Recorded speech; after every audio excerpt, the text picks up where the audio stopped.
ज्यांनी जमा करून दिले, ज्या काही त्याच्यातल्या अडचणी होत्या त्या दूर करण्याकरता ज्यांनी मेहनत केली आणि खऱ्या अर्थानं अभिजात अशा प्रकारचं साहित्याचा ठेवा हा ज्यांनी तयार केला, अशा सगळ्यांचं हे श्रेय आहे। आणि म्हणूनच मला असं वाटतं की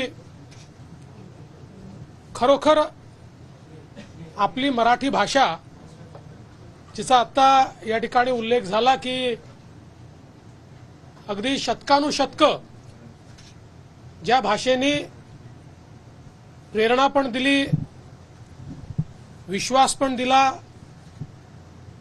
शौर्य पण दिलं, करुणा पण दिली, अशा या भाषेला ही जी राजमान्यता मिळालेली आहे ही आपल्या सर्वांना सुखावणारी आहे।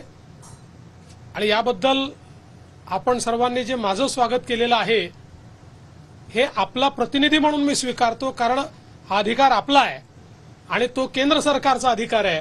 त्यामुळे दोघांचाही प्रतिनिधी म्हणून मी हे स्वागत आपल्या वतीनं स्वीकारतो आणि आपल्याला आश्वस्त करतो।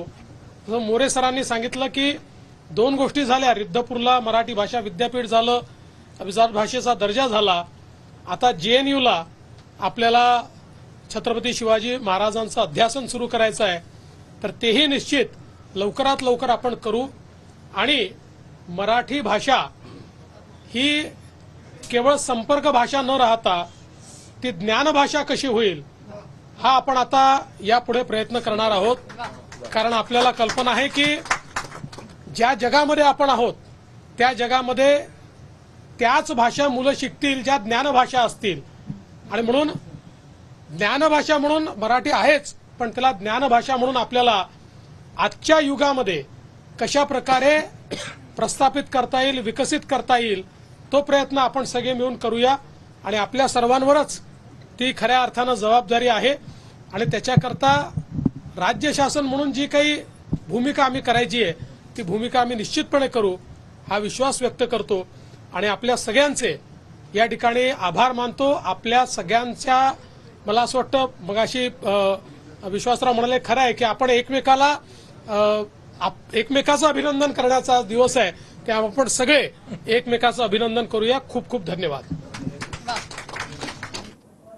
मराठी भाषेला अभिजात दर्जा देण्यात आलेला आहे, ही सुखावणारी गोष्ट असल्याचं देवेंद्र फडणवीसांनी म्हटलं।